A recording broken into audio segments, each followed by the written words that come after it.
வறுமையில்லா மாநிலமாக தமிழகம் திகழ்ந்து வருவதாக முதலமைச்சர் மு.க.ஸ்டாலின் தெரிவித்துள்ளார். சென்னை கம்பன் கழகத்தின் பொன்விழா சென்னையில் நடைபெற்றது. இதில் முதலமைச்சர் மு.க.ஸ்டாலின் கலந்து கொண்டு கம்பன் கலைக்களஞ்சியம் நூலினை வெளியிட்டார். மேலும் கவிஞர் வைரமுத்து, சுகிசிவம் உள்ளிட்ட சான்றோர்களுக்கு கம்பன் கழகத்தின் சார்பில் விருதுகளையும் முதலமைச்சர் வழங்கினார். விழாவில் பேசிய அவர், கம்ப ராமாயணத்தை மாறுபட்ட கோணத்தில் பார்த்த இயக்கம் திராவிட இயக்கம் என குறிப்பிட்டார். சில கருத்துக்களுக்காக விமர்சித்தாலும் கவிதைக்காக, இதில் இருக்கும் தமிழுக்காக பாராட்டினோம்.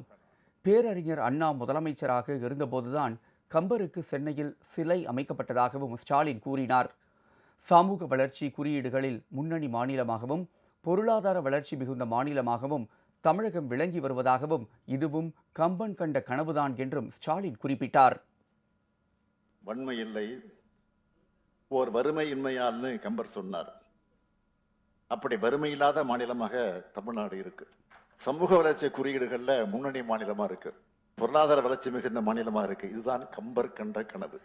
இத்தகைய மாநிலமா தமிழ்நாட்டை உருவாக்குறதும் கம்பருக்கு ஆற்றும் தொண்டுதான்னு இங்கே கூடியிருக்கக்கூடிய இலக்கிய ஆளுமைகள் எல்லோரும் ஏத்துப்பீங்கன்னு நினைக்கிறேன்.